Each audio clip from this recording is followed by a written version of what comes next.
Olá, ouvintes da Rádio Desk. Estamos aqui para mais um programa Educação Sexual em Debate, que neste ano comemora seu 12º aniversário.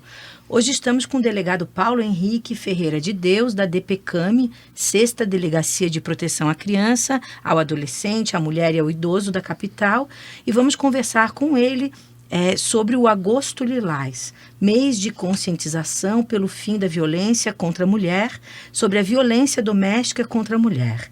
Agradecemos antecipadamente a sua presença em nosso programa.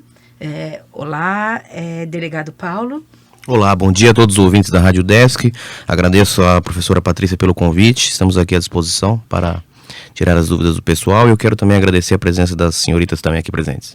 Nós aproveitamos também para registrar, né, a presença da doutoranda Márcia de Freitas. Bom dia ouvintes. E das bolsistas de extensão do programa Formação de Educadores e Educação Sexual, Sabrina e Mariana. Bom dia, ouvintes.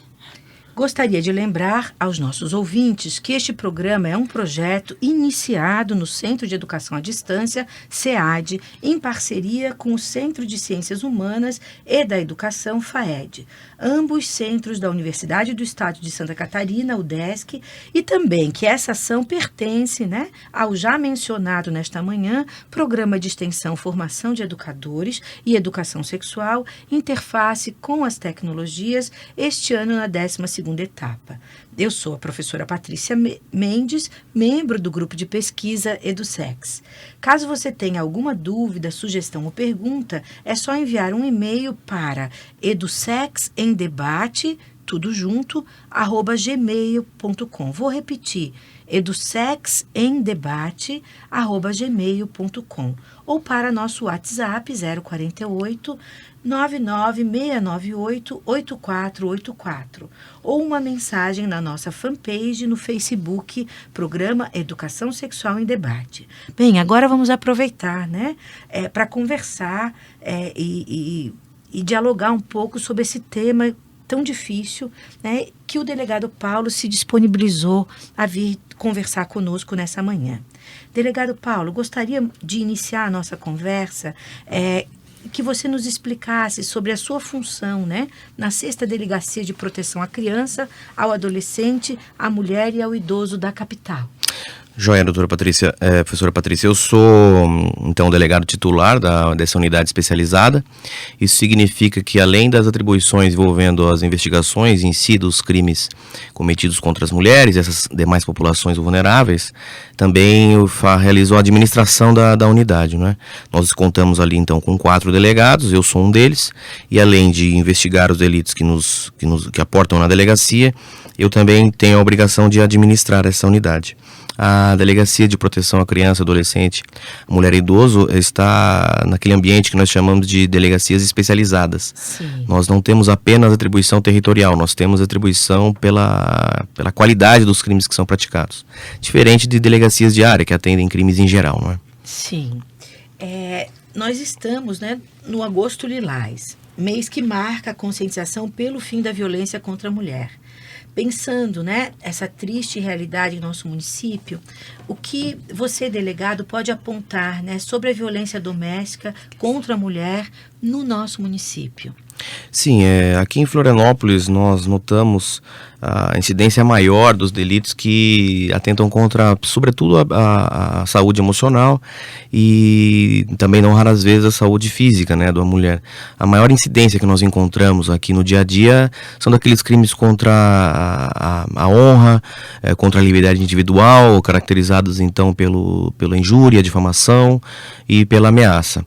É muito comum também encontrarmos ali no nosso dia a dia de trabalho os crimes de lesão corporal, que são aqueles crimes que atentam efetivamente contra a integridade física das vítimas, não é? Sim.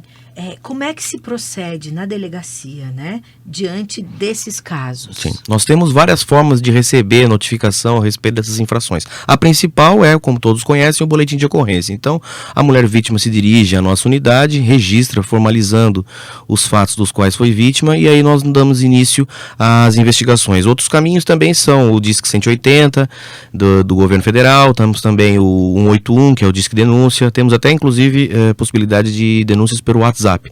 Todos esses mecanismos de recepção de informações acabam desaguando na nossa unidade.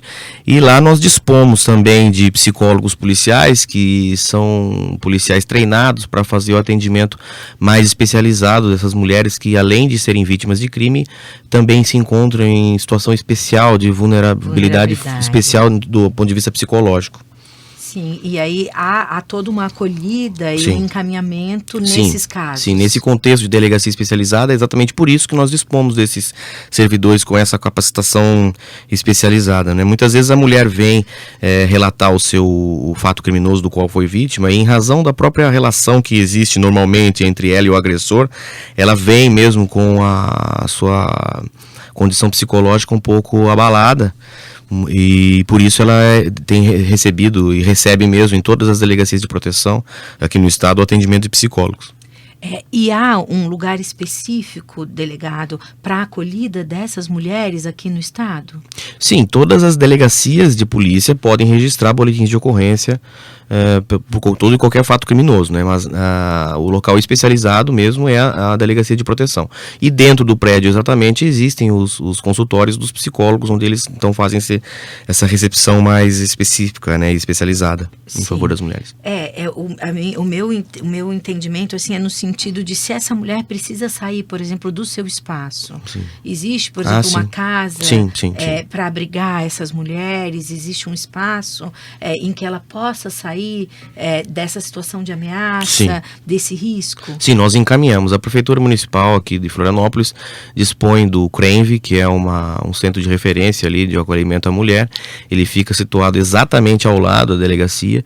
Então, aqui em Florianópolis é muito comum, inclusive, as mulheres pedirem, além da atuação da polícia, uma atuação do governo ou do poder público para que ela seja, então, recebida. E nós, então, sempre encaminhamos ao CRENV, que é esse prédio que fica ao lado. Sim. E nessa casa de acolhimento, você falou agora, as mulheres podem ser acolhidas com seus filhos também? Filhas? Como é que funciona? Sim. A gestão exata ali do espaço eu não posso afirmar com precisão, porque como eu disse, um órgão da prefeitura. Mas sim, nós temos casos em que as mulheres com as suas crianças pequenas acabaram sendo acolhidas sim lá. Em uma reportagem, delegado, da NSC Total, de 5 de abril desse ano, a jornalista Caroline Rosa aponta que, segundo os dados da Secretaria de Estado de Segurança Pública, os casos de feminicídios em Santa Catarina praticamente dobraram nos primeiros meses de 2019, quando comparado ao mesmo período do ano passado. Desde 1º de janeiro, 15 mulheres acabaram mortas, né, apenas pelo fato de serem do sexo feminino ou foram vítimas, né, de violência doméstica. 8 casos foram registrados nos primeiros meses de 2018. Na sua experiência, né, e à frente da administração, né, dessa delegacia especial, o que você pode, o que você considera que está por trás desse aumento da violência? Sim, professora, eu quero aproveitar para falar sobre as estatísticas dos anos antecedentes, né? Em 2016 nós tivemos 37 casos aqui no estado, em 2017 31 e em 2018 25. Então nós podemos ver um decréscimo importante dos crimes de feminicídio, não é? Que a gente está falando especificamente então do crime de feminicídio. E é verdade que em 2019, no estado todo, nós contamos com 38. Esse aumento, esse implemento nos índices de feminicídio, professor, estão inseridos num contexto nacional. Inclusive eu tive notícias hoje pela nossa coordenadora das delegacias de proteção, a doutora Patrícia, delegada de polícia também que coordena as delegacias especializadas, teve informação de que no estado do Acre e de Mato Grosso do Sul houve um aumento de 80%. Então veja que esse aumento desse ano, né, no mesmo período com relação ao ano passado. Então veja que esse aumento está inserido então num contexto nacional. Infelizmente esse é um dado que não é exclusivo nosso. Não é exclusivo de Santa Catarina. Não então esses dados eles abarcam o Brasil. O Brasil. E ainda assim são dados alarmantes, né? Na sua experiência, o que aumenta? O que a gente tem que situações a gente pode pensar tudo isso sob o ponto de vista das relações familiares, né, os valores da nossa sociedade, a cultura, mas na sua experiência, o que você observa, que considera importante que o nosso ouvinte, que os educadores, Sim, claro. que os pais responsáveis, mães, pensam, reflitam sobre essa temática? Professora, o atendimento à mulher, ele não pode ser feito unicamente na via repressiva por parte dos órgãos de segurança, sobretudo por parte da Polícia Civil, não é? Que é responsável constitucionalmente por investigá-los. E isso está, infelizmente, relacionado, então, com essa cultura do machismo mesmo, que impera na nossa sociedade, eminentemente patriarcal, desde os seus primórdios. Então, essa cultura de prevalência do sexo masculino em face do feminino, o subjugo, né, do ponto de vista econômico e emocional, isso tudo está relacionado com esses índices, né? Mas também tenho que dizer, do ponto de vista técnico, o crime de feminicídio ele veio previsto especificamente no Código Penal a partir de 2015. Então essas estatísticas foram feitas de forma mais incisiva a partir desse ano. Sim. Isso tem alguma relação com esses números que parecem realmente preocupantes.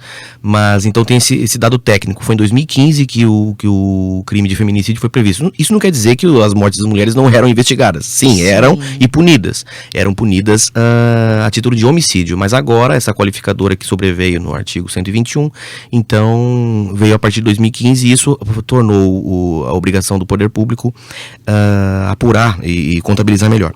O importante dizer também que nós temos aqui em Santa Catarina um índice de 100% de resolubilidade dos crimes de feminicídio, 100%. São todos. O sujeito agressor, quando não é preso, ele se mata. Existe também uma estatística que diz que muitos praticam suicídio. Então, se todos não são presos, ou eles se matam ou foram investigados e presos, né?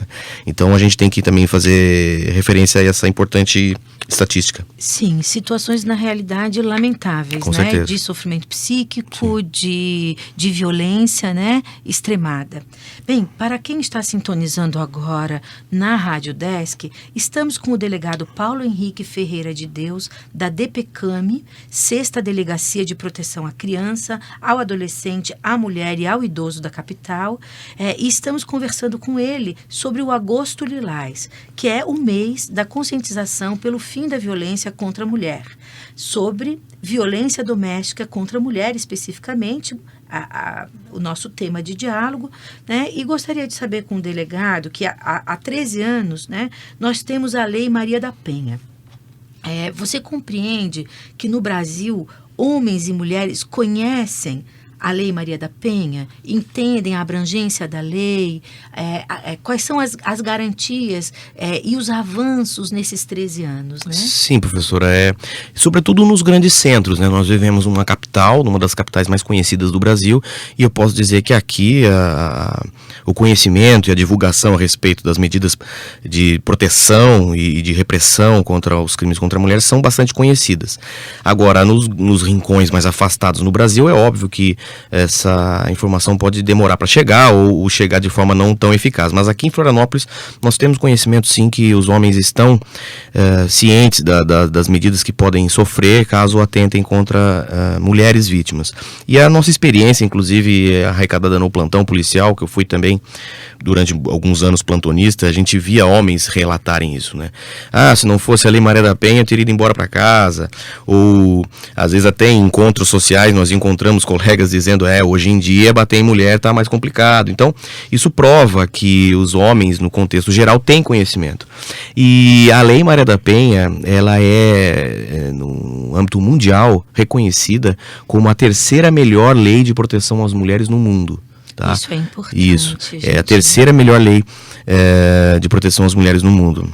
Então, ela prevê medidas que são de extrema importância, tanto para a sua proteção em si da mulher, quanto também para a apuração das infrações.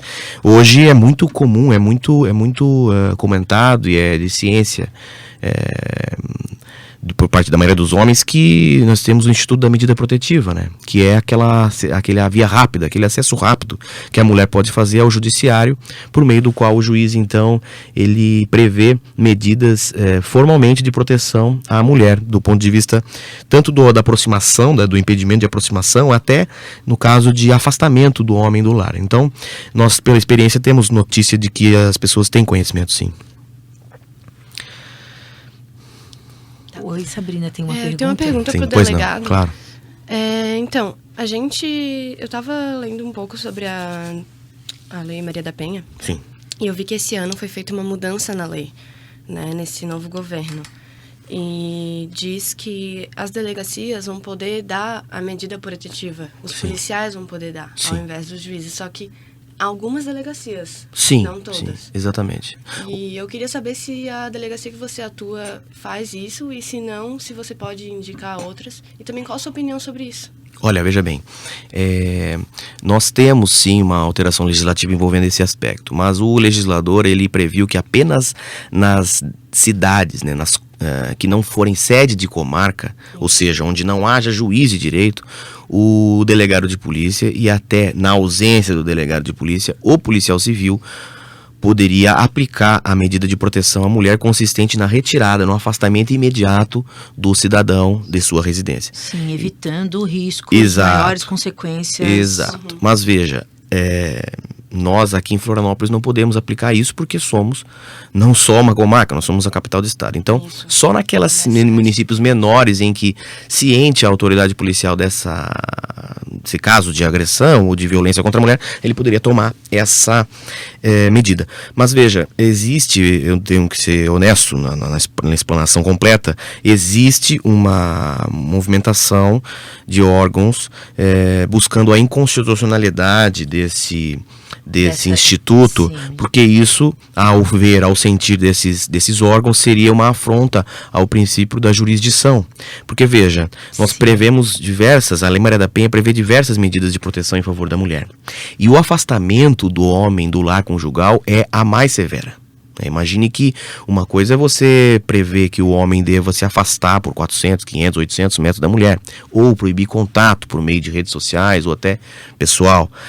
E outra bem diversa e mais grave é a retirada. Imagine que muitas vezes, na maioria dos casos, esse cidadão agressor é pai, além de marido, é pai das crianças que moram ali na residência. Então, essa é a medida mais severa. E esse é um dos vieses explorados por esses órgãos que buscam a declaração de inconstitucionalidade desse instituto. Eu, particularmente, tenho uma visão pessoal diferente, entendo que foi uma medida que veio para salvaguardar ainda mais a mulher, e nós delegados de polícia temos absoluta condição de aplicar isso de forma democrática, republicana. Então eu não vejo particularmente vício de constitucionalidade nessa medida, mas isso sim pode mudar porque existem discussões a respeito.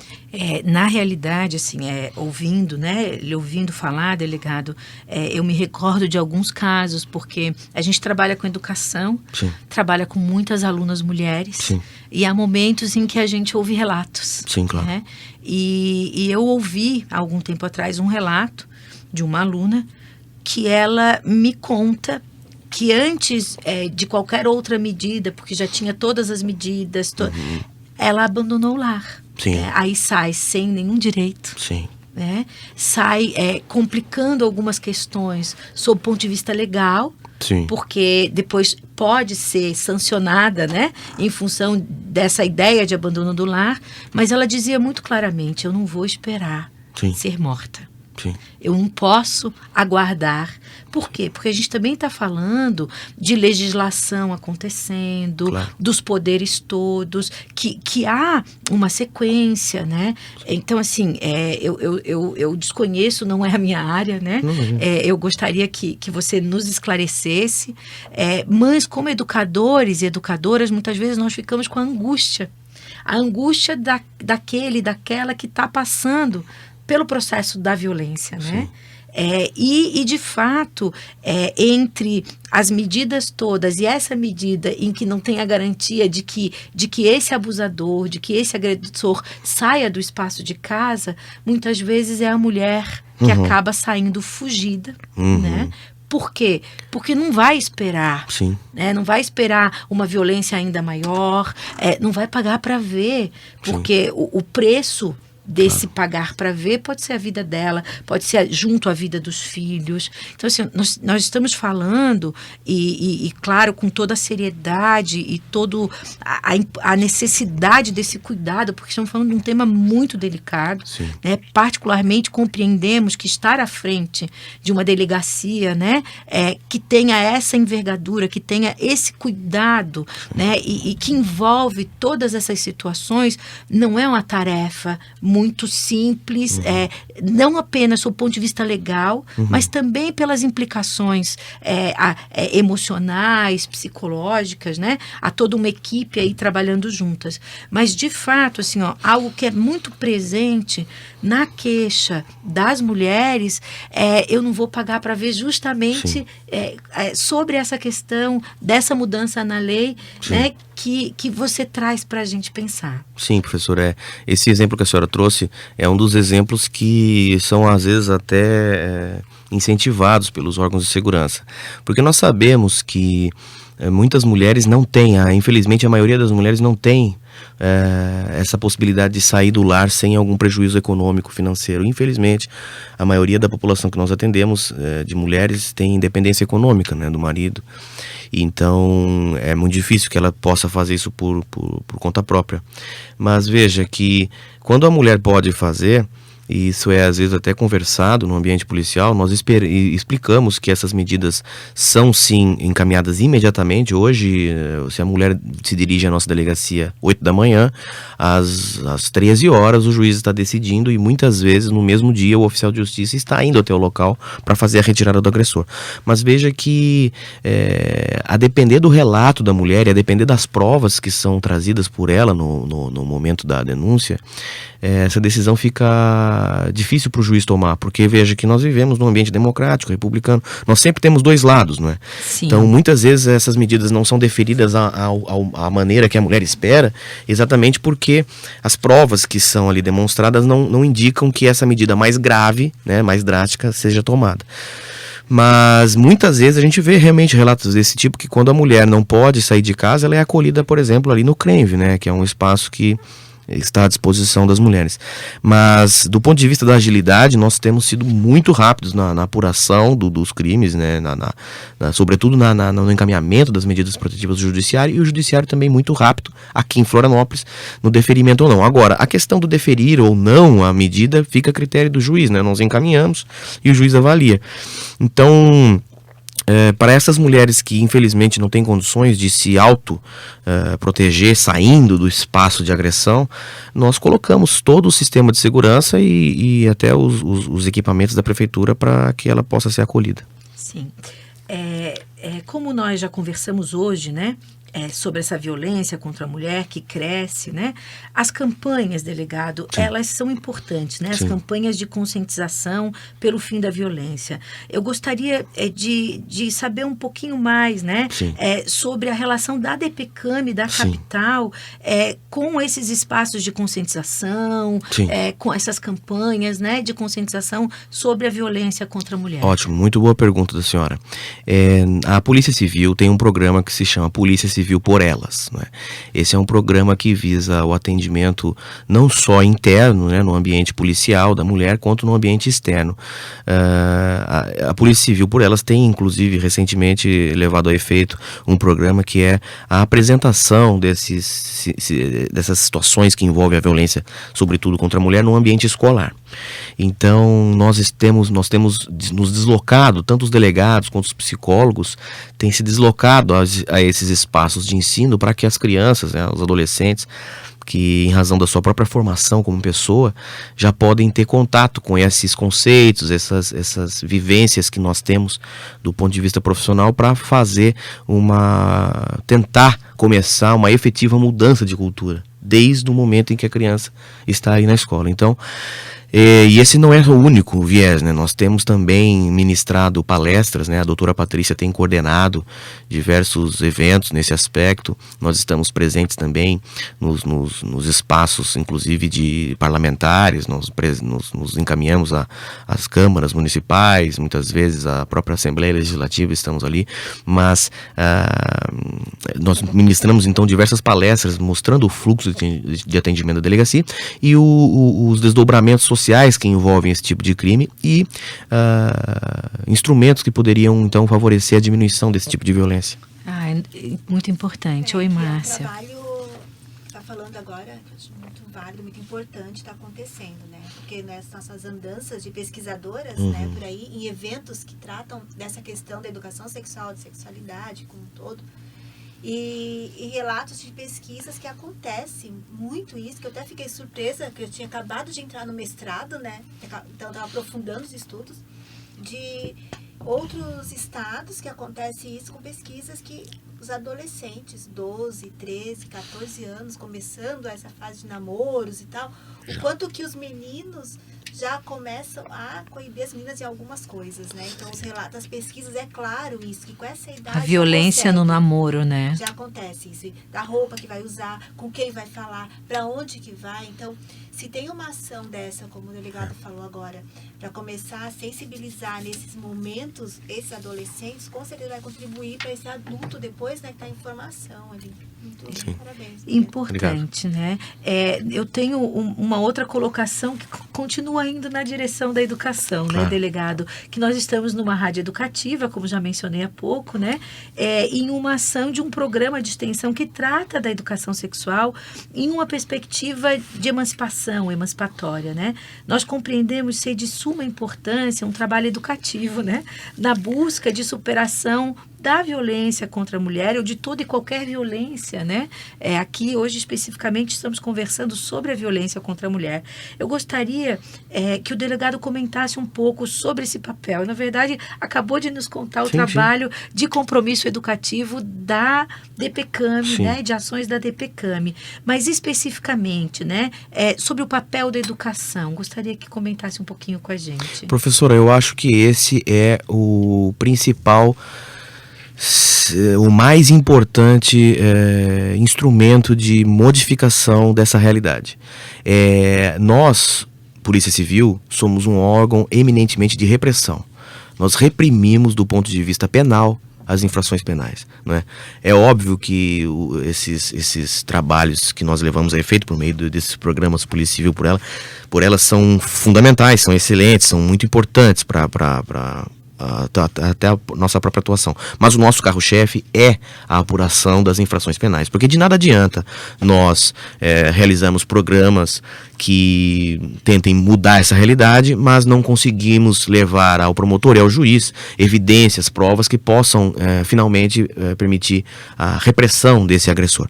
Mas eu entendo realmente que é pela educação, pela conscientização dos nossos diretores de escola, pelos nossos gestores de universidades, para que programas então de elucidação a respeito dessas dinâmicas envolvendo as violências sejam exploradas no ambiente educacional, mas não só nesses espaços públicos. Nós devemos então sempre estimular os pais, os familiares a conversarem com seus filhos sobre isso, para que tão logo o menino apresente um comportamento minimamente machista, já seja divertido e que seja conversado com ele, que esse não é o caminho correto a se tomar. Eu sou só complementando, estamos com um tempo já apertado, né? Sim. Mas eu trabalho com a educação infantil, sou educação infantil.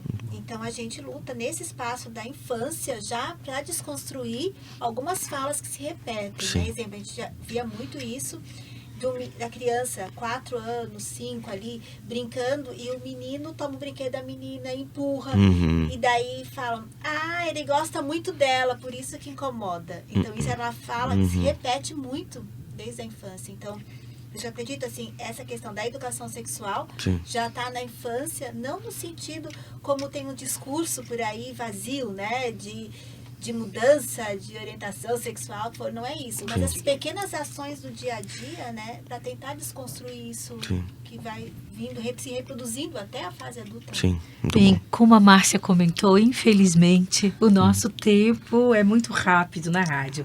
Nós temos aqui, delegado, um espaço nesse programa que são as dicas da semana, né? Sim. Em que você pode aproveitar para indicar uma leitura específica, um filme, né? Algo que oportunize um pouco mais de conhecimento sobre essa temática e, ao mesmo tempo, temos que aproveitar, porque ao longo da nossa conversa, você nos falou sobre um WhatsApp, Sim. né, um número de WhatsApp, né, que pode ser usado para denúncia. Também, se nesse momento Eu não consigo- tiver o número, Sim, é possível. a gente também pode depois colocar na fanpage, né, e quem Sim. estiver nos ouvindo pode ir lá entrar em contato com o número. Já está aqui, ó. Nós temos, então, o nosso ouvinte pode acessar o site www.pc.sc.gov.br. Esse é o site institucional da Polícia Civil de Santa Catarina. Nesse site nós temos ali o WhatsApp, que é o 48 98844 0011 98844 0011. Esse é o WhatsApp que qualquer cidadão pode comunicar com qualquer tipo de crime, não é?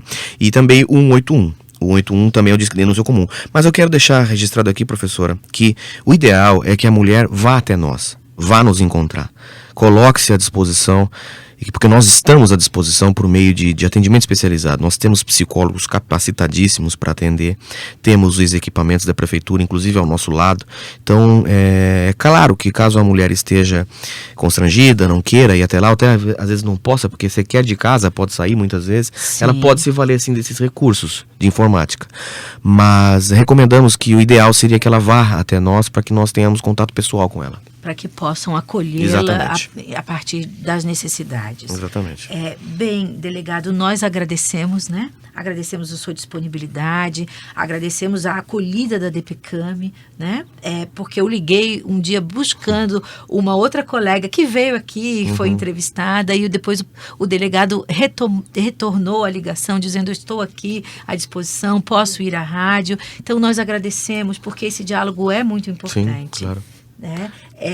Agradecemos também a Márcia, né? É um prazer estar aqui, agradecendo também novamente, Patrícia, essa parceria da DPCAM, né? Claro. Que acho que foi a Michele, né? A Michele esteve aqui, a a Ana Paula, Maíra também, Mayra. a Ana Paula. Então, assim, essa parceria é muito importante. Nós estamos à disposição. É um prazer estar aqui esclarecendo e conversando com vocês. Muito obrigada, agradecemos as bolsistas, né, pela participação, Obrigada. pelas perguntas. Eu gostaria também de agradecer aos ouvintes e lembrar que o programa Educação Sexual em Debate será reprisado na próxima quarta-feira, às 23 horas. Você poderá ouvir os programas exibidos anteriormente na página do Facebook, Educação Sexual em Debate. Nós vamos ficando por aqui e vocês continuam com a programação da Rádio Desk 100.1 FM Florianópolis.